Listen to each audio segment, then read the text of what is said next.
Je m'appelle Vanessa, et à 32 ans, je ne m'attendais pas à ce que mon propre père m'interdise de participer à notre fête de Noël familiale. J'ai construit ma carrière dans la technologie en privé, loin de ma famille, qui a toujours favorisé mon jeune frère, Jake. Quand papa a appelé pour me désinviter, disant que ma présence pourrait faire de l'ombre à Jake et à sa nouvelle petite amie pleine de succès, quelque chose en moi s'est finalement brisé. Je n'avais aucune idée que 3 mois plus tard, Jake entrerait dans mon bureau pour un entretien d'embauche, ignorant complètement que j'étais la PDG. Si vous appréciez déjà cette histoire, faites-moi savoir d'où vous regardez dans les commentaires ci-dessous. Appuyez sur le bouton j'aime et abonnez-vous pour savoir comment je suis devenu la PDG qui finirait par interviewer son propre frère. Croyez-moi, les drames familiaux deviennent bien plus intenses à partir d'ici. En grandissant dans la banlieue de Chicago, notre famille semblait parfaite de l'extérieur. Mes parents, George et Martha Wilson, avaient de bons emplois, une belle maison et 2 enfants en bonne santé. Mais à l'intérieur de ces murs, la dynamique familiale était tout sauf équilibrée. D'aussi loin que je me souvienne, mon jeune frère, Jake, de 4 ans mon cadet, était l'enfant chéri, malgré ses réussites nettement moyennes. Quand Jake ramenait un C+ sur son bulletin, mes parents l'emmenaient manger une glace pour célébrer son amélioration. Quand je ramenais des appartous, la réponse était toujours la même, un bref hochement de tête et une variation de « c'est ce que nous attendons de toi, Vanessa ». La disparité était si constante qu'elle est devenue notre normalité familiale tacite. Mes parents n'ont jamais manqué un seul des matchs de baseball de Jake, même lorsque son équipe était sur une série de 15 défaites et qu'il passait le plus clair de son temps à chauffer le banc. Mais lorsque je me suis qualifié pour le championnat national de débat lors de ma première, ma mère a prétendu avoir une migraine, et mon père a soudainement eu un engagement professionnel inamovible. J'ai pris le bus seul pour la compétition, j'ai remporté la première place et je suis rentré à la maison pour les trouver en train de regarder Jake jouer aux jeux vidéo sur le canapé.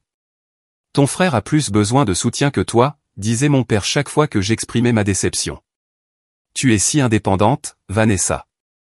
Jake a besoin de plus de conseils. » La remise des diplômes du lycée a rendu la disparité impossible à ignorer. Jake a reçu une Ford Mustang neuve pour avoir obtenu son diplôme avec une moyenne de 2,8. J'avais obtenu mon diplôme en tant que major de promotion 3 ans plus tôt et j'avais reçu des bagages. Pour ton voyage à venir, avait dit ma mère avec un sourire qui n'atteignait pas tout à fait ses yeux. Le message était clair, Jake était destiné à rester, et moi j'étais destiné à partir. Ma mère, Martha, était la principale défenseur de ce déséquilibre. Les garçons se développent différemment, expliquait-elle lorsque je demandais pourquoi Jake n'avait jamais à faire de tâches ménagères alors que ma liste s'allongeait. Ton frère est sensible. Il a besoin de plus de temps pour se trouver. À 16 ans, je préparais le dîner 3 soirs par semaine, tandis que Jake, à 12 ans, ne savait même pas se faire un sandwich. George, mon père, avait ses propres justifications. Le monde est plus dur pour les jeunes hommes de nos jours, insistait-il. Les filles ont tous ses programmes spéciaux et ses avantages. Et cela venait de l'homme qui refusait de payer mes frais de candidature à l'université tout en mettant de l'argent de côté pour les futures cotisations de fraternité de Jake. Ce schéma m'a forcé à développer très tôt mon indépendance et ma résilience. Pendant que d'autres enfants avaient des parents qui vérifiaient leurs devoirs, j'apprenais seul le calcul intégral avec des livres de la bibliothèque. Pendant que des amis se faisaient conduire par leurs parents à des événements sociaux, je déchiffrais les horaires de bus et j'économisais l'argent du babysitting pour des billets de cinéma. Le sentiment constant d'être la seconde meilleure créait un vide en moi qu'aucune réussite scolaire ne pouvait combler. J'ai tout essayé pour gagner leur approbation, des notes parfaites, des postes de direction dans les activités extrascolaires, du service communautaire, et même apprendre à faire les desserts préférés de mon père à partir de rien. Rien n'a changé la vérité fondamentale que Jake était le soleil dans notre système solaire familial, et que j'étais, au mieux, une planète lointaine. Quand les lettres d'admission à l'université sont arrivées, j'ai reçu des offres de cette grande université, dont 3 avec des bourses partielles. Mes parents semblaient presque agacés par la pile de grandes enveloppes sur le comptoir de la cuisine. Ne t'attends pas à ce que nous payions pour une école privée chic, m'a prévenu mon père, malgré le fait qu'ils avaient déjà commencé un fonds universitaire pour Jake, qui peinait encore en première année d'algèbre. Je suis parti pour l'université Northwestern avec 2 valises, $300 de mon job d'été, et la détermination de ne plus jamais mesurer ma valeur à travers leurs yeux. Le jour où ils m'ont déposé au dortoir, ma mère m'a serré brièvement dans ses bras et a dit « N'oublie pas d'appeler ton frère. Tu vas vraiment lui manquer. » Ils étaient de retour dans la voiture avant que j'aie fini de déballer mes affaires. L'université est devenue mon premier goût de vraie liberté. Sans la comparaison constante avec Jack, je me suis épanoui tant sur le plan académique que social. Mais la liberté venait avec la responsabilité. Mes parents n'ont contribué en rien à mon éducation, expliquant qu'ils économisaient pour l'avenir de Jack. J'ai donc cumulé 3 emplois simultanément, des services du matin au café du campus, du travail administratif le week-end dans une entreprise locale, et des séances de tutorat tard le soir. Malgré l'épuisement de travailler 30 heures par semaine en plus d'un programme de cours complet, j'ai obtenu mon diplôme summa cum laude avec une double majeure en administration des affaires et en informatique. Mes parents ont assisté à la remise des diplômes mais sont partis immédiatement après la cérémonie pour être à l'heure au match de la Ligue de baseball d'été de Jack. Quand j'ai essayé de parler de mes offres d'emploi pendant le déjeuner, mon père a regardé sa montre à plusieurs reprises tandis que ma mère m'a demandé si j'avais rencontré de gentils jeunes hommes qui pourraient avoir de meilleures perspectives. Mon poste de débutante chez Apex Innovation Technologies suffisait à peine à couvrir mon studio et mes remboursements de prêts étudiants, mais c'était un pied dans la porte de l'industrie technologique. J'arrivais 1 heure en avance chaque jour, je restais tard chaque soir, et je me portais volontaire pour les projets que personne d'autre ne voulait. Pendant que mes collègues se plaignaient de la charge de travail, je voyais chaque mission comme une opportunité de faire mes preuves. 18 mois de semaine de travail de 80 heures m'ont presque brisé physiquement, mais mon dévouement a payé lorsque j'ai identifié une inefficacité critique dans notre chaîne de production. La solution que j'ai développée a permis à l'entreprise d'économiser des millions chaque année et m'a valu ma première promotion au poste de chef d'équipe à 25 ans. Le nouveau poste était accompagné d'une modeste augmentation de salaire qui m'a enfin permis d'arrêter de manger des nouilles ramen pour le dîner tous les soirs. Mes parents restaient totalement indifférents. Les ordinateurs, soupirait mon père lors de nos appels téléphoniques mensuels. Je ne comprends toujours pas pourquoi tu n'as pas choisi quelque chose de plus stable, comme l'enseignement. Ceci malgré le fait que je gagnais maintenant plus que l'un ou l'autre d'entre eux. La principale préoccupation de ma mère était de savoir si mon emploi du temps chargé faisait fuir les maris potentiels. Pendant ce temps, Jack avait abandonné le community college après 3 semestres sans avoir déclaré de matière principale. Mes parents ont décrit cela comme prendre le temps de trouver sa passion et l'ont rapidement laissé revenir vivre à la maison sans payer de loyer.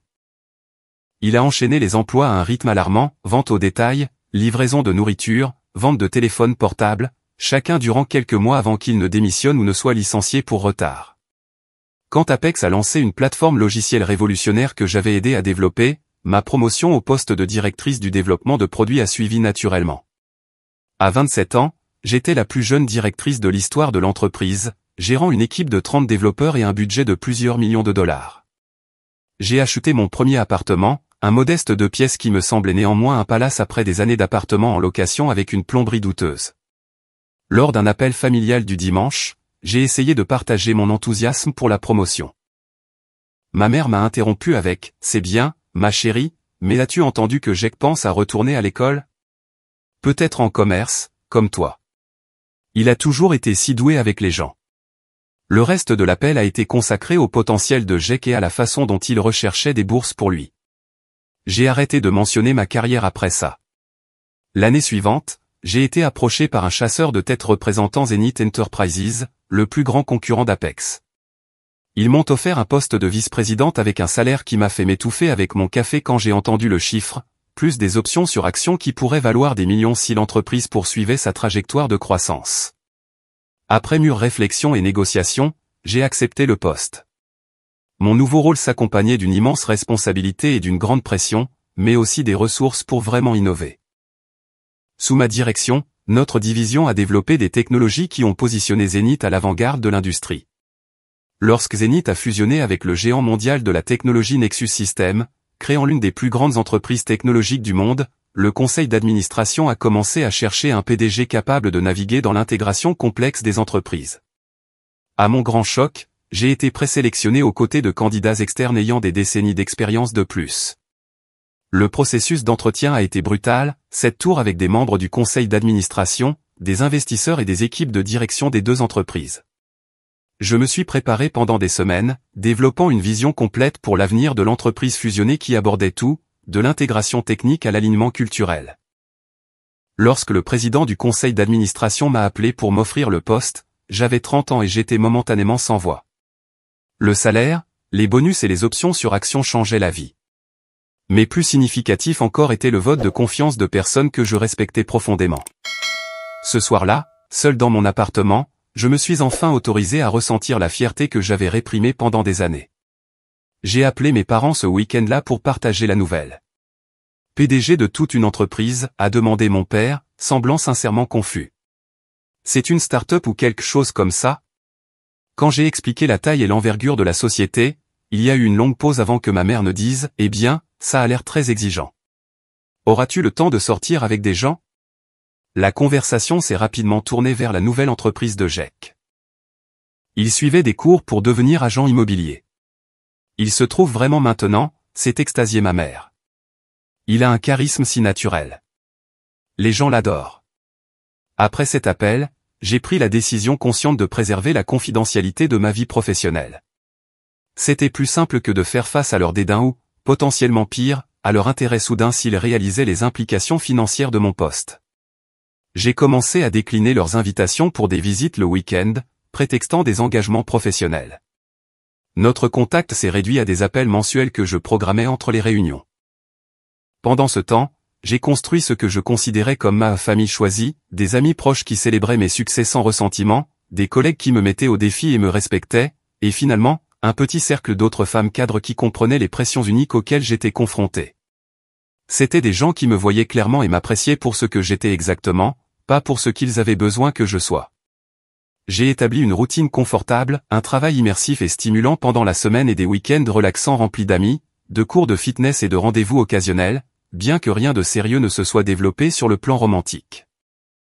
Je faisais des dons à des causes qui me tenaient à cœur, je mentorais de jeunes femmes dans la technologie, et je sentais enfin que je construisais une vie qui reflétait mes valeurs plutôt que les attentes de ma famille.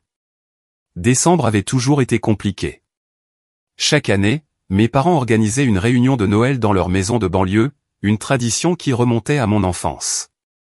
Chaque année, j'y assistais consciencieusement, seul, apportant des cadeaux coûteux qui étaient reçus avec des merci polis avant d'être mis de côté. Chaque année, j'écoutais des conversations prolongées sur le potentiel et les perspectives de Jake tout en répondant à des questions inconfortables sur ma vie personnelle. Le mois de décembre dernier n'a pas commencé différemment. 3 semaines avant Noël, Jake a appelé nos parents avec une nouvelle excitante. Il avait commencé à sortir avec quelqu'un nommé Laura. Cela seul n'aurait pas été remarquable, les relations de Jake duraient généralement aussi longtemps que ses emplois, mais apparemment, cette Laura était spéciale. Elle était, selon l'appel téléphonique essoufflé de ma mère, une directrice dans une grande entreprise de technologie. Elle est si accomplie, a dit ma mère, sa voix teintée d'admiration. Elle a son propre bureau et tout. Ton père et moi sommes ravis pour Jake.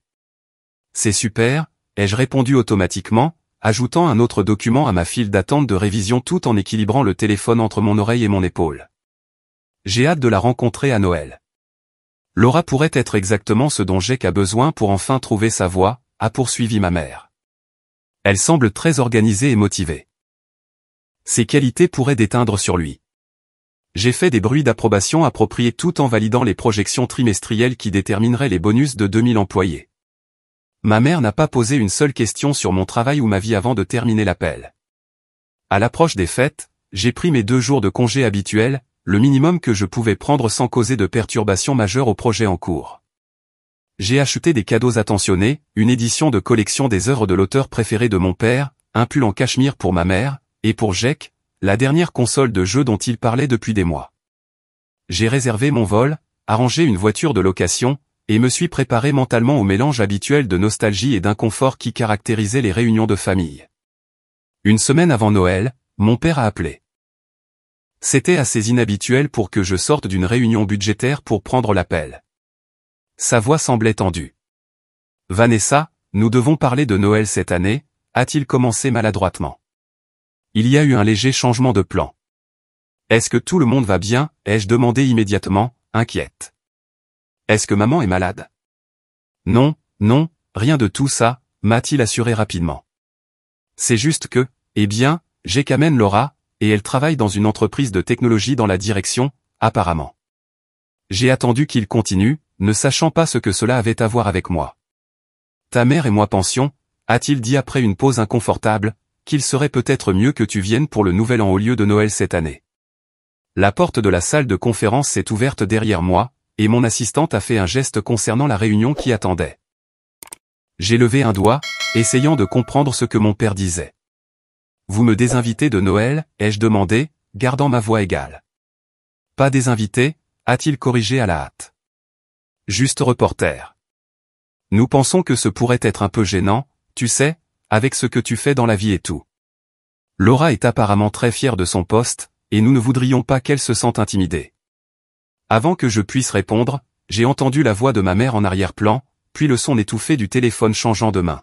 « Vanessa, ma chérie », a dit ma mère, sa voix douce de cette manière particulière qui précédait toujours quelque chose de blessant. Nous essayons juste de nous assurer que Jake ait son moment. Tu sais à quel point cette relation est importante pour lui, et nous détesterions que quoi que ce soit y fasse de l'ombre. Laura est la première fille avec qui il sort qui a une vraie carrière, et nous voulons qu'elle se sente à l'aise avec la famille.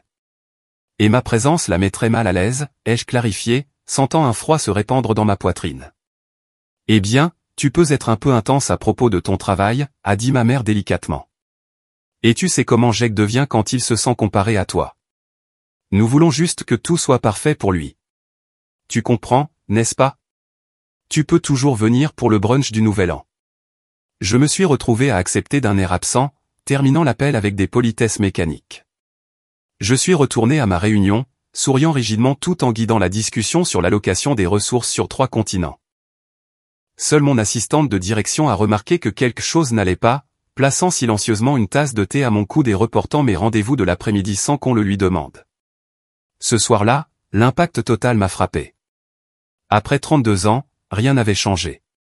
J'étais toujours la fille gênante, celle dont les réussites étaient menaçantes plutôt que célébrées. On attendait toujours de moi que je m'adapte à l'ego fragile de Jake, que je me fasse plus petite pour qu'il puisse se sentir plus grand. J'ai appelé ma meilleure amie, Zoé, en larmes. Elle est arrivée à mon Pentouse 1 heure plus tard avec 2 bouteilles de vin et un soutien indéfectible. Ils t'ont banni de Noël parce que la petite amie de ton frère a un poste de cadre intermédiaire, a-t-elle clarifié, l'indignation colorant sa voix. Alors que tu diriges une société mondiale? C'est de l'illusion de niveau olympique. Ils ne savent pas vraiment ce que je fais, lui ai-je rappelé en essuyant mes larmes. J'ai arrêté de leur en parler il y a des années quand il est devenu clair qu'ils s'en fichaient. Ce n'est pas une excuse. Ça fait partie du problème, a insisté Zoé en versant plus de vin. Des parents normaux organiseraient des célébrations dignes d'une parade pour ce que tu as accompli. Nous avons parlé tard dans la nuit, et le matin, j'avais fait la paix avec la situation. Je respecterai l'interdiction de Noël, mais je n'assisterai pas non plus au brunch de consolation du Nouvel An. Au lieu de cela, j'ai réservé une retraite spa pour les vacances et j'ai fait en sorte que les cadeaux soient livrés chez mes parents avec une note polie. Le jour de Noël, j'ai délibérément évité les réseaux sociaux, mais la curiosité a finalement eu raison de moi. Ma mère avait posté plusieurs photos de leur célébration, Jake rayonnant à côté d'une grande femme au sourire professionnel, mes parents regardant fièrement, la table dressée avec la porcelaine et le cristal des grandes occasions. La légende disait, Noël parfait avec Jake et son incroyable petite amie, Laura. Si fier de ces 2 fonceurs. L'absence de toute mention de moi était à la fois douloureuse et totalement prévisible. J'ai fermé l'application et me suis concentré sur le massage que j'avais programmé, déterminé à ne pas laisser leur exclusion gâcher mes vacances. Mais quelque chose avait changé en moi, un dernier espoir fragile qu'ils puissent enfin me voir clairement. À sa place, il y avait une acceptation étrange et triste, et la résolution de construire ma vie sans la validation que j'avais inconsciemment recherchée pendant si longtemps. Janvier et février sont passés dans un tourbillon de travail. L'entreprise étendait ses opérations en Asie, et j'ai passé 3 semaines à Singapour, Séoul et Tokyo à établir de nouveaux bureaux. De retour au siège début mars, je me suis plongé dans le cycle de planification stratégique, reconnaissante de la concentration totale requise. Mes parents ont appelé 2 fois, laissant des messages vocaux joyeux qui ne faisaient aucune référence à Noël ou à mon absence au Nouvel An. Je n'ai pas retourné les appels. Jake m'a envoyé un texto pour mon anniversaire avec un joyeux anniversaire générique qui ne nécessitait aucune réponse. La distance semblait étrangement libératrice. Un mardi à la mi-mars, Jennifer Davis, notre directrice des ressources humaines, a demandé une réunion urgente. Jennifer programmait rarement quelque chose à la dernière minute, alors j'ai libéré 30 minutes entre les examens de budget pour la voir. Nous avons reçu une candidature intéressante pour le poste de chef de produit senior, a-t-elle dit après les politesses d'usage. Le candidat a de solides qualifications, de bonnes références de ses 2 derniers postes, et une note intéressante sur sa candidature. Elle a fait glisser un CV imprimé sur mon bureau. J'ai baissé les yeux et j'ai senti le sang quitter mon visage. Le nom en haut était Jacob Wilson. Il a mentionné un conflit d'intérêts potentiel, a poursuivi Jennifer, ignorant mon choc. Lien familial avec la PDG. Je voulais discuter du protocole approprié pour traiter cette candidature. J'ai regardé le CV, essayant de comprendre ce que je voyais. Jake avait travaillé dans 3 entreprises au cours de la dernière année, chaque poste montrant progressivement plus de responsabilités en marketing de produits. Son parcours éducatif mentionnait une certification en commerce en ligne récemment terminée mais aucun diplôme universitaire. Sous la rubrique compétences, il prétendait maîtriser plusieurs plateformes logicielles que notre entreprise utilisait. A-t-il mentionné mon nom spécifiquement, ai-je demandé, gardant ma voix neutre. Jennifer semblait légèrement mal à l'aise. Pas exactement. Quand je l'ai appelé pour programmer son entretien préliminaire, il a demandé s'il y avait des options accélérées pour les candidats ayant des liens avec la haute direction. J'ai expliqué notre processus standard, et il a mentionné être apparenté à quelqu'un de l'équipe de direction mais n'a pas précisé qui. Cela créait un dilemme à la fois professionnel et personnel. Notre entreprise avait des politiques anti-népotisme strictes, mais elles concernaient principalement les relations hiérarchiques directes. Il n'y avait aucune interdiction explicite d'embaucher des membres de la famille qualifiés dans des départements distincts. La plus grande question était de savoir comment Jake avait trouvé cette candidature spécifique. Autant que je sache, il n'avait aucune idée de l'endroit où je travaillais, encore moins de mon poste. Je devrais me récuser du processus d'embauche initial, ai-je dit à Jennifer après réflexion. Veuillez effectuer la sélection standard et les entretiens départementaux. S'il atteint le dernier tour, je divulguerai la relation et mènerai l'entretien de direction comme je le ferai pour n'importe quel candidat. Notre politique d'éthique le permet tant qu'il y a de la transparence. Jennifer a hoché la tête en prenant des notes. Dois-je informer le jury d'entretien de ce lien? Non, ai-je décidé. Jugez-le uniquement sur ses qualifications. Documentez tout minutieusement. Je veux que ce processus soit complètement juste et défendable. Après le départ de Jennifer, j'ai fermé la porte de mon bureau et j'ai cherché le nom de Jake sur Google. Son profil LinkedIn montrait le même historique d'emploi que son CV, bien qu'avec des descriptions considérablement plus embellies de ses responsabilités. Il n'y avait aucune mention de moi ou de liens familiaux dans son profil public. J'ai passé la semaine suivante distraite, me demandant quand et comment Jake découvrirait mon poste. Jennifer me tenait au courant de sa progression dans le processus de recrutement. Il avait passé la première sélection téléphonique et terminé la première série d'entretiens avec l'équipe produit. Étonnamment, les retours étaient largement positifs. Il s'était apparemment bien préparé et avait démontré une connaissance légitime des principes de la gestion de produits. Cela a suscité en moi des émotions contradictoires. D'un côté, je ressentais une étrange fierté que Jake montre une compétence réelle. De l'autre, le moment et les circonstances soulevaient des doutes. Pourquoi notre entreprise? Pourquoi maintenant? Et que savait-il réellement de mon rôle? La situation nécessitait une consultation avec plus que les seules ressources humaines. J'ai programmé une réunion confidentielle avec notre directeur juridique et notre responsable de l'éthique, expliquant les circonstances uniques. Tous deux ont convenu que l'approche la plus transparente était de poursuivre le processus standard mais de s'assurer que je ne serais pas la seule décisionnaire si Jake atteignait les derniers tours. Nous pouvons ajouter un intervieweur de direction supplémentaire, a suggéré Patricia Gonzalez, notre directrice juridique. Cela fournit une évaluation indépendante et vous protège, ainsi que l'entreprise, de toute apparence d'impropriété. 2 semaines de plus se sont écoulées, et Jake a continué à progresser dans les étapes des entretiens. Le chef de département, qui serait son superviseur direct, a été impressionné par son approche créative du positionnement des produits et son enthousiasme apparent pour la mission de notre entreprise. J'ai reçu les notes d'entretien et j'ai été surprise par les réponses réfléchies et articulées attribuées à mon frère. Ce n'était pas le Jake que je connaissais, ou peut-être était-ce un Jake que l'on ne m'avait jamais permis de connaître. L'entretien final avec la direction était prévu pour un vendredi après-midi. J'ai fait en sorte que notre directrice du marketing se joigne à moi, la briefant sur la situation sans révéler mon histoire personnelle avec Jake. Mon assistante de direction, qui en savait plus sur ma dynamique familiale que n'importe qui d'autre dans l'entreprise, m'a jeté un regard compatissant en confirmant le rendez-vous. Voulez-vous que je reste tard au cas où vous auriez besoin de quelque chose après, a-t-elle offert. J'ai souri avec gratitude mais j'ai refusé. Quoi qu'il arrive, c'était quelque chose que je devrais gérer seul. La nuit avant l'entretien, j'ai à peine dormi. J'ai répété des questions professionnelles, je me suis préparé à divers scénarios et j'ai essayé d'anticiper la réaction de Jack. Serait-il en colère? Gêné? Essaierait-il de tirer parti de notre relation? Retirerait-il immédiatement sa candidature? Le matin, je me sentais épuisé mais résolu à gérer la situation avec le même professionnalisme que j'apportais à tous les aspects de mon travail. Le vendredi après-midi est arrivé avec une vitesse déconcertante. De la fenêtre de mon bureau, j'ai regardé Jack entrer dans notre bâtiment à 13h45, 15 minutes en avance pour son entretien de 14h. Même de 20 étages plus haut, j'ai reconnu sa démarche, la même démarche assurée qu'il avait développée au lycée. Il portait un costume neuf, gris anthracite et bien taillé, suggérant qu'il avait dépensé considérablement pour cette apparence d'entretien.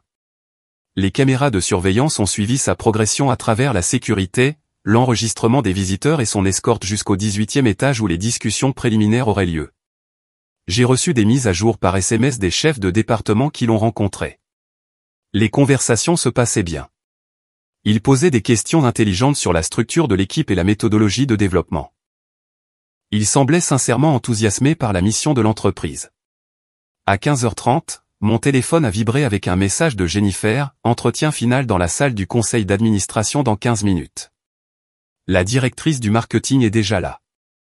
J'ai rassemblé mes notes, j'ai redressé mon blazer et j'ai pris l'ascenseur privé jusqu'au 22e étage.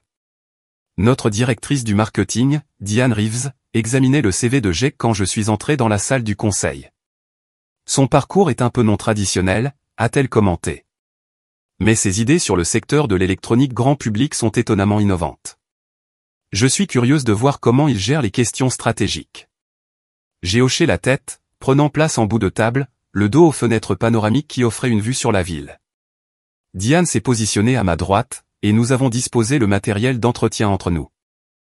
À 15h45 précise, la porte de la salle du conseil s'est ouverte. Jennifer est entrée la première, suivie de Jack. Son expression était confiante, presque arrogante, alors qu'il entrait dans la pièce, mais cela a changé à l'instant où ses yeux ont rencontré les miens. La transformation aurait été comique dans n'importe quel autre contexte. Son visage est passé rapidement par la confusion, le choc, l'incrédulité, et enfin, une horreur naissante. Il s'est arrêté net, la bouche littéralement ouverte. « Vanessa » a-t-il lâché. « Qu'est-ce que tu fais ici ?» J'ai gardé une expression neutre. « Bonjour, Monsieur Wilson. Je suis Vanessa Wilson, PDG de Nexus Zenith Technologies. Veuillez vous asseoir. » Jennifer, la professionnelle consommée qu'elle était, n'a trahi aucune surprise à cette révélation. Elle a simplement fait un geste vers la chaise en face de moi et s'est excusée, refermant doucement la porte derrière elle. Jack est resté figé pendant plusieurs secondes avant de se diriger mécaniquement vers la chaise indiquée. Ses yeux ont parcouru la salle du conseil, observant les attributs de la direction, les fenêtres du sol au plafond, les affichages subtils de la réussite de l'entreprise. « Tu es la PDG » a-t-il répété lentement. « De toute cette entreprise. »« Oui » ai-je confirmé, puis j'ai fait un geste vers ma collègue. « Voici Diane Reeves, notre directrice du marketing. Elle se joindra à nous pour cet entretien. » Diane a tendu la main, que Jack a serrée automatiquement, ses yeux ne quittant jamais mon visage. « Je ne comprends pas » a-t-il dit. « Depuis combien de temps est-ce que tu... Pourquoi n'as-tu jamais... » Monsieur Wilson, les jeux interrompus doucement mais fermement. Nous avons 30 minutes prévues pour cet entretien afin de discuter de vos qualifications pour le poste de chef de produit senior. Préférez-vous continuer, ou souhaitez-vous reporter? Ce cadre professionnel a semblé le ramener à la réalité de la situation. Il s'est redressé sur sa chaise, a ajusté sa cravate et a tenté de retrouver son sang-froid. « Bien sûr, continuons » a-t-il dit, sa voix seulement légèrement tendue. « Je m'excuse pour ma surprise. Je ne m'attendais pas à voir ma sœur aujourd'hui. » Par souci de transparence, je me suis adressé à Diane. « Comme vous pouvez le voir, Monsieur Wilson est mon frère. Je me suis récusé des premières étapes du processus d'entretien pour éviter tout conflit d'intérêts.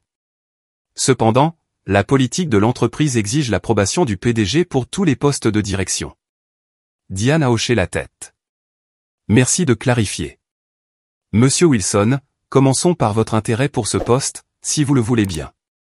L'entretien s'est déroulé avec un professionnalisme de surface, mais la tension sous-jacente était indéniable. Jake a tenté de répondre aux questions techniques avec compétence, mais sa confiance antérieure s'était évaporée. À 2 reprises, il a essayé de faire référence à notre relation indirectement, en tant que personne qui a grandi en comprenant le leadership et plus tard, mon milieu familial m'a donné un aperçu de la pensée exécutive. Chaque fois, je l'ai redirigé vers des questions spécifiques sur la gestion du cycle de vie des produits ou la coordination d'équipes interfonctionnelles. Ces réponses sont devenues de plus en plus confuses au fur et à mesure de l'entretien, sa préparation antérieure ayant été clairement déraillée par le choc de la découverte de mon poste.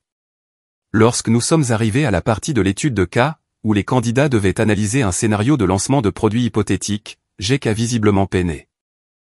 L'approche réfléchie qu'il avait apparemment montrée lors des entretiens précédents a été remplacée par des généralités vagues et des regards nerveux dans ma direction. Après 45 minutes, Diane a terminé ses questions et s'est excusée, expliquant qu'elle avait un autre engagement. Alors que la porte se refermait derrière elle, la façade professionnelle de Jake s'est complètement effondrée. « C'est quoi ce bordel, Vanessa ?» a-t-il sifflé en se penchant en avant. « Tu es la PDG d'une grande entreprise et tu n'as jamais pensé à le dire à ta famille. » « Est-ce que ça aurait eu de l'importance ?» ai-je demandé tranquillement. « Quand est-ce que toi ou nos parents avaient déjà montré un réel intérêt pour ma carrière ? » « Ce n'est pas juste, » a-t-il protesté. « Nous avons toujours su que tu te débrouillais bien dans la technologie ou je ne sais quoi. Mais PDG ? C'est un tout autre niveau. » J'ai maintenu mon calme professionnel. « Jake, je dois te demander, pourquoi as-tu postulé pour cette entreprise spécifique ? Que savais-tu de mon poste ici ? » Il a eu la grâce de paraître légèrement embarrassé. « Je savais que tu travaillais pour Nexus Zenith. » Laura l'a mentionné une fois. Les pièces du puzzle se sont soudainement assemblées. « Laura. Ta petite amie de Noël. Elle a travaillé ici ? » Jake s'est agité inconfortablement. « Elle était dans ton département marketing pendant environ 6 mois l'année dernière. Elle a été renvoyée en novembre pour une histoire d'éthique. Elle était assez amère à ce sujet. Elle disait que la direction était toxique. Quand elle m'a rencontré et a réalisé mon nom de famille, elle a compris que nous pourrions être apparentés. Elle a trouvé ça hilarant que je n'ai aucune idée de ce que tu faisais vraiment. La révélation m'a piqué plus qu'elle n'aurait dû. Alors tu as postulé ici parce que... » Il a haussé les épaules, une partie de sa bravade habituelle revenant. « Pourquoi pas ? Je suis qualifié. Le poste correspond à mon expérience. Et ouais, je pensais que peut-être avoir une connexion ne ferait pas de mal. Je ne savais pas que tu étais la PDG, cependant. Je pensais peut-être un chef de département ou quelque chose comme ça. Est-ce que maman et papa savaient où je travaille ? Ce que je fais ? J'ai qu'à détourner le regard. Laura les a rencontrés à Thanksgiving. Elle a peut-être mentionné quelque chose. Je ne sais pas ce qu'ils savent. Nous sommes restés assis en silence pendant un moment, le poids d'années de mauvaise communication et d'ignorance volontaire pesant entre nous. « Qu'est-ce qui se passe maintenant ?» a finalement demandé Jake. « Pour le travail, je veux dire. » « La même chose qui se passerait avec n'importe quel candidat, ai-je répondu d'un ton égal. Les RH recueilleront les commentaires de tous les intervieweurs, y compris les miens, et prendront une décision basée sur les qualifications et l'adéquation. Je ne serai pas la seule décisionnaire. Mais tu pourrais mettre un bon mot, a-t-il insisté. Allez, Vanessa. Nous sommes de la même famille. C'est exactement pourquoi je dois être particulièrement prudente pour ne montrer aucun favoritisme, ai-je expliqué. Le processus sera équitable, Jake. C'est tout ce que je peux promettre. Il s'est levé brusquement, la frustration évidente dans chaque ligne de son corps. Incroyable. Toutes ces années, tu nous as caché des choses, jouant à un jeu étrange, et maintenant tu ne peux même pas aider ton propre frère. Je suis restée assise, gardant le dessus physiquement et émotionnellement. Je n'ai pas joué à des jeux, Jake. J'ai construit une carrière tout en étant constamment ignoré par ma famille. J'ai arrêté de partager parce que personne n'était intéressé à écouter. Eh bien, nous sommes intéressés maintenant, a-t-il dit avec un rire dur. Attends que maman et papa l'apprennent. Ils vont halluciner. Sa menace à peine voilée flottait dans l'air. J'ai simplement hoché la tête, mettant fin à la conversation en me levant et en lui tendant formellement la main. Merci d'être venu aujourd'hui, Monsieur Wilson. Les RH vous contacteront concernant les prochaines étapes. Jake a fixé ma main tendue pendant un long moment avant de la serrer brièvement. À la porte, il s'est arrêté et s'est retourné. Pour ce que ça vaut, a-t-il dit, sa voix légèrement moins hostile, certains d'entre nous essayaient aussi de faire quelque chose de leur vie. Nous n'avions pas tous ton cerveau ou ton. Je ne sais quoi qui te rend si parfaite en tout.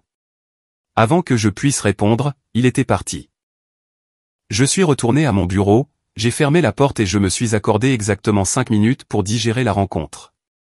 Ensuite, j'ai appelé Jennifer et lui ai demandé de traiter la candidature de Jake selon les protocoles standards, sans traitement de faveur dans un sens ou dans l'autre. L'entreprise prendrait sa décision uniquement sur le mérite, comme elle le faisait toujours. Ce soir-là, je me suis versé un généreux verre de vin et j'ai attendu les retombées inévitables. Je n'ai pas eu à attendre longtemps. La tempête a éclaté moins de 24 heures plus tard. Le samedi matin, mon téléphone portable a explosé de notifications, 6 appels manqués de ma mère, 4 de mon père, et une série de messages textes de plus en plus dramatiques. Jake nous a tout dit. Appelle-nous immédiatement. Comment as-tu pu cacher ça à ta famille? Nous devons parler de cette situation avec ton frère. Vanessa, c'est sérieux. Appelle-nous maintenant. J'ai mis mon téléphone en silencieux et je suis allé courir 5 miles, me donnant de l'espace pour me préparer mentalement à la conversation à venir. Quand je suis revenu à mon appartement Penthouse, j'ai pris une douche, j'ai fait du café, et j'envisageais juste de retourner leurs appels quand la sécurité de mon immeuble a appelé. Mademoiselle Wilson, il y a 2 personnes dans le hall qui prétendent être vos parents. Ils insistent beaucoup pour vous voir. Dois-je les faire monter? J'ai fermé les yeux brièvement. Bien sûr, ils se présenteraient à l'improviste. Oui, veuillez les accompagner. Merci. J'ai rapidement rangé le salon déjà impeccable, plus par énergie nerveuse que par nécessité. Mon appartement, occupant la moitié du dernier étage d'un des immeubles résidentiels les plus exclusifs de la ville, était décoré par un professionnel dans un style minimaliste qui mettait en valeur les fenêtres du sol au plafond et les vues panoramiques sur la ville. Je recevais rarement ici, préférant garder mon espace personnel privé, ce qui rendait cette invasion particulièrement intrusive. L'ascenseur a annoncé leur arrivée avec un doux carillon. J'ai ouvert la porte pour trouver mes parents debout là, l'air à la fois en colère et mal à l'aise. Les yeux de ma mère ont immédiatement commencé à cataloguer le mobilier coûteux, tandis que mon père semblait fixé sur la vue au-delà des fenêtres. « Tu aurais pu nous dire que tu avais déménagé », a dit ma mère en guise de salutation. « Nous avons dû te chercher sur Google pour trouver cette adresse. »« Veuillez entrer », ai-je répondu en m'écartant. « Voulez-vous du café ?» Ils sont entrés prudemment, comme s'ils pénétraient dans une ambassade étrangère. Ma mère s'est perchée sur le bord du canapé en cuir blanc tandis que mon père errait vers les fenêtres, les mains jointes derrière le dos. « Bel endroit », a-t-il commenté, contemplant la ville qui s'étendait en contrebas. Ça a dû coûter une fortune. J'ai ignoré la question implicite, servant le café dans des tasses en céramique faites à la main avant de m'asseoir dans le fauteuil en face de ma mère. Je suppose que Jake vous a parlé de l'entretien d'embauche. Il nous a dit bien plus que ça, a dit ma mère, sa voix prenant le ton blessé que je connaissais si bien. Il nous a dit que tu es la PDG d'une grande entreprise. Que tu nous caches ta réussite depuis des années. Que tu nous as délibérément tenus dans l'ignorance de ta vie. Je n'ai rien caché, ai-je corrigé calmement. J'ai simplement arrêté de donner des informations qui étaient constamment accueillies avec des intérêts. Des intérêts? Mon père s'est détourné de la fenêtre, l'indignation colorant son visage. Nous sommes tes parents. Bien sûr que nous sommes intéressés par ta vie. Vraiment, ai-je demandé tranquillement. Quand est-ce que l'un de vous m'a posé pour la dernière fois une question sincère sur mon travail, mes réussites, mes défis? Ils ont échangé des regards mal à l'aise. Nous avons toujours su que tu te débrouillais bien, a dit ma mère sur la défensive. Tu as toujours été si indépendante, si capable. Nous ne pensions pas que tu avais besoin de notre implication. Ne pas avoir besoin d'implication est différent de ne pas vouloir de reconnaissance, ai-je souligné. Chaque étape importante de ma carrière a été ignorée ou redirigée vers des préoccupations concernant ma vie personnelle ou des comparaisons avec le potentiel de Jake. Mon père a soupiré lourdement, se déplaçant pour s'asseoir à côté de ma mère. Nous avons peut-être sous-estimé tes accomplissements, mais garder ton poste secret semble délibéré. Vanessa, pourquoi ne dirais-tu pas à ta propre famille que tu avais atteint de tels sommets? La question manquait tellement de conscience de soi que j'ai presque ri. La fête de Noël, ai-je dit à la place. Vous m'avez désinvité parce que la petite amie de Jack travaillait dans la direction intermédiaire d'une entreprise de technologie et vous aviez peur que je lui fasse de l'ombre. Comment auriez-vous réagi si vous aviez su que j'étais en fait la PDG? Ma mère a eu la grâce de rougir légèrement. C'était un malentendu. Nous voulions juste que Jack ait son moment. Jack a eu tous les moments, ai-je répondu, gardant ma voix égale. Chaque moment depuis aussi longtemps que je me souvienne. Mes réussites ont été des notes de bas de page, au mieux, dans l'histoire de notre famille. Ce n'est pas juste, a protesté mon père. Nous avons toujours été fiers de toi. Fiers en l'absence, peut-être. Fiers sans reconnaissance ni célébration ni même curiosité de base. Un silence inconfortable s'est installé. Ma mère tripotait sa tasse de café, sans en boire. Les yeux de mon père revenaient sans cesse à la vue, calculant mentalement la valeur des propriétés, sans aucun doute.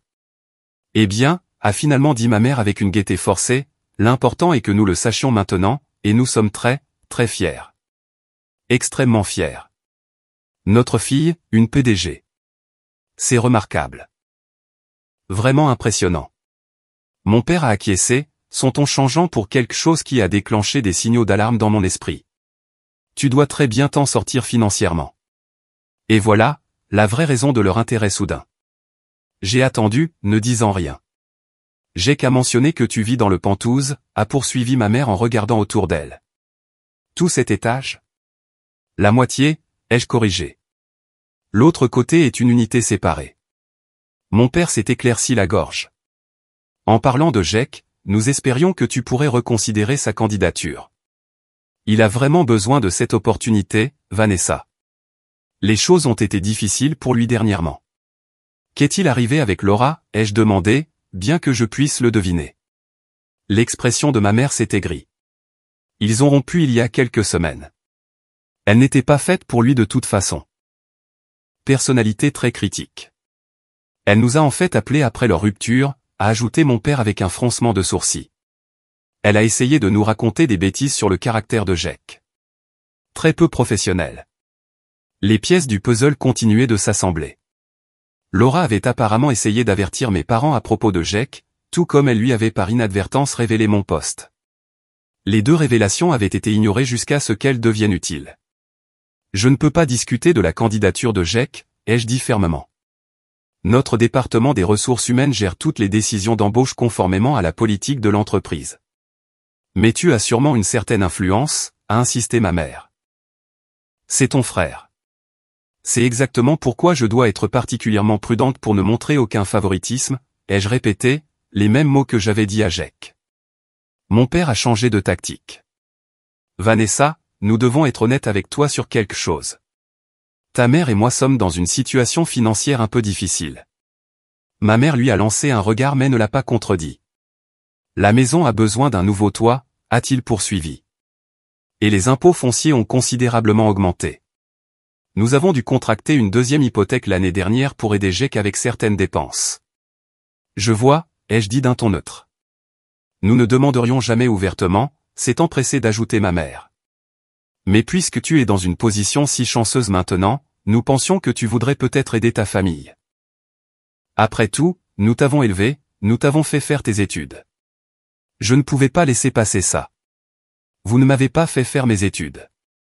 J'ai travaillé 3 emplois pour payer mes propres frais de scolarité et j'ai obtenu mon diplôme avec $40 000 de prêts étudiants, que j'ai remboursé moi-même. Eh bien, nous t'avons élevé, a amendé mon père. Nous t'avons donné les bases de ta réussite.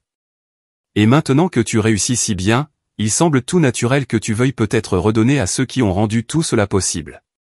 Le droit nu de cette déclaration était à couper le souffle. Après des décennies à favoriser Jack, à ignorer mes réussites et, plus récemment, à m'interdire de fêter Noël, il se sentait maintenant en droit de recevoir un soutien financier basé uniquement sur un lien biologique. Je dois sortir un instant, ai-je dit en me levant de ma chaise. J'ai un appel important à passer. Veuillez m'excuser. Je suis allé à mon bureau à domicile et j'ai fermé la porte, les laissant échanger des chuchotements dans le salon. Ils ont presque certainement supposé que j'appelais mon conseiller financier ou ma banque pour organiser un virement. Je passais un type d'appel très différent. Quand je suis revenu 10 minutes plus tard, mes parents examinaient l'art sur mes murs, les étiquettes de prix pratiquement visibles dans leurs yeux. « As-tu pris des dispositions ?» a demandé ma mère avec empressement. « Oui », ai-je répondu, mais probablement pas du genre que vous attendiez. « Je viens de parler avec le docteur Eleanor ai-je dit en reprenant mon siège. Elle est l'une des thérapeutes familiales les plus respectées de la ville, et elle a accepté de nous voir pour une séance d'urgence cet après-midi à 16 heures. Eleanor ? Mes parents ont échangé des regards confus. Une thérapeute, a répété mon père. Nous n'avons pas besoin de thérapie. Nous avons besoin d'assistance financière, ai-je terminé pour lui. Oui, c'était clair. Mais je n'offre pas d'argent. J'offre quelque chose de beaucoup plus précieux, une opportunité de reconstruire notre relation sur des bases plus saines. Le visage de ma mère s'est crispé. Vanessa, ce n'est pas approprié. Nous ne sommes pas des malades mentaux. Nous avons juste besoin d'un peu d'aide pour les dépenses. La thérapie n'est pas pour la maladie mentale, ai-je corrigé doucement. C'est pour améliorer la communication, comprendre les schémas de comportement et créer des dynamiques plus saines. Notre famille a 32 ans de schémas dysfonctionnels à aborder. C'est ridicule, a balbutié mon père, après tout ce que nous avons fait pour toi. C'est exactement le genre de déclaration que nous devons examiner, ai-je interrompu. Que croyez-vous exactement avoir fait pour moi qui vous donne droit à mon soutien financier, surtout après des décennies à favoriser Jake et à ignorer mes réussites? La franchise de la question les a laissés momentanément sans voix. Voici mon offre, ai-je poursuivi. Je paierai pour 6 mois de séances de thérapie familiale hebdomadaire pour nous 4. Si vous choisissez de participer pleinement et honnêtement à ce processus, et si à la fin de cette période nous avons établi une relation plus saine, j'envisagerai d'aider avec des besoins financiers spécifiques et documentés, pas du chantage affectif ou un soutien à durée indéterminée. Et si nous refusons cette thérapie, a demandé mon père d'un ton sec. Alors rien ne change, ai-je répondu simplement. Je continue ma vie comme je l'ai fait. Vous continuez la vôtre. Nous maintenons la relation distante que nous avons eue pendant des années. Je ne serai pas manipulé ou culpabilisé pour un soutien financier sans aborder les problèmes sous-jacents. C'est du chantage affectif, a accusé ma mère. Non, ai-je corrigé. Le chantage affectif serait de dire, nous t'avons élevé, donc tu nous dois quelque chose. Ce que j'offre, c'est un chemin vers une guérison et une relation authentique, pas une transaction. Mes parents se sont concertés à voix basse, agités. Finalement, mon père s'est tourné vers moi. Et tu paierais pour ces séances? Oui. Le docteur nous attend à 16 heures aujourd'hui pour une première consultation. La décision vous appartient. À ma surprise, ils ont accepté, bien qu'avec une réticence évidente. Cette première séance a été douloureusement gênante. Le docteur une femme sereine dans la cinquantaine, a créé un espace neutre où chacun de nous pouvait parler sans interruption. Mes parents étaient sur la défensive, j'ai quitté maussade, et j'ai eu du mal à articuler des décennies de blessures sans paraître mesquine ou vindicative. Mais quelque chose d'inattendu s'est produit vers la fin de cette première séance. Lorsque le docteur a demandé à chacun de nous de nommer une chose que nous souhaitions que les autres comprennent à notre sujet, Jake a dit quelque chose qui a complètement changé ma perspective. J'aimerais qu'ils comprennent qu'être le favori est une sorte de prison en soi, a-t-il dit, sans regarder personne. Tout le monde s'attend à ce que tu sois spécial, mais personne ne te montre jamais comment. Il continue juste à trouver des excuses quand tu échoues. À ce moment-là, j'ai vu mon frère clairement, peut-être pour la première fois. Le statut d'enfant chéri que j'avais envié avait ses propres effets néfastes. Alors que j'avais développé mon indépendance et ma résilience en étant négligé, Jake n'avait jamais été autorisé à subir les conséquences ou à développer sa propre identité distincte des attentes de nos parents. Le processus de thérapie a été difficile et souvent douloureux. Mon père a d'abord résisté à assister aux séances, participant au minimum. Ma mère pleurait fréquemment, oscillant entre la justification défensive de son rôle de parent et un remords sincère. L'implication de Jake a peut-être été la plus surprenante. Après le rejet de sa candidature, il a reçu une offre d'une autre entreprise, en partie grâce à des compétences qu'il avait réellement développées. Il semblait motivé à comprendre son rôle dans notre dysfonctionnement familial. Le docteur nous a aidés à identifier les schémas qui avaient défini nos relations. Mes parents ont reconnu leur favoritisme, bien qu'ils aient eu du mal à en reconnaître toute l'ampleur. Jake et moi avons commencé à avoir des conversations en dehors de la thérapie, construisant prudemment une relation fraternelle qui n'avait jamais vraiment existé auparavant. Au travail, j'ai maintenu des limites professionnelles strictes. La candidature de Jake a été traitée selon les procédures standards. Et bien qu'il n'ait pas été sélectionné pour le poste, les commentaires fournis l'ont aidé à obtenir un poste dans une autre entreprise technologique où il pourrait développer ses compétences sans l'ombre des liens familiaux. La barre des 6 mois s'est approchée plus vite que je ne l'avais prévu. Nous avions fait des progrès, bien qu'il y ait encore des zones fragiles et des revers occasionnels. Mes parents avaient commencé à poser de vraies questions sur mon travail et ma vie, faisant des efforts pour montrer de l'intérêt sans arrière-pensée. Jake et moi avions établi une amitié timide, nous rencontrant de temps en temps pour un café pour discuter des tendances de l'industrie et de la croissance personnelle. Lorsque le docteur a demandé lors de notre dernière séance programmée si nous souhaitions continuer la thérapie, la décision unanime de poursuivre a peut-être été la preuve la plus solide du chemin parcouru. Mes parents avaient pris des mesures pour régler leurs problèmes financiers, travaillant de manière indépendante avec un conseiller financier que j'avais recommandé mais pas directement financé. Ils avaient déménagé dans une maison plus petite, réduisant leurs paiements hypothécaires et leurs charges fiscales foncières. Le Noël suivant était très différent de celui qui avait commencé ce voyage. Nous nous sommes réunis dans un lieu neutre, une salle à manger privée d'un restaurant que j'avais choisi. Il n'y avait pas de membres de la famille bannie, pas de faux-semblants et pas d'agenda caché. La conversation était parfois guindée, parfois inconfortable, mais fondamentalement honnête. Ma vie professionnelle a continué de prospérer. Sous ma direction, Nexus Zenith Technologies s'est étendu sur de nouveaux marchés et a développé des innovations qui ont réellement amélioré la vie des gens. J'ai été reconnu dans des publications économiques et des prix de l'industrie, des reconnaissances qui semblaient significatives mais qui n'étaient plus essentielles à mon sentiment d'estime de soi.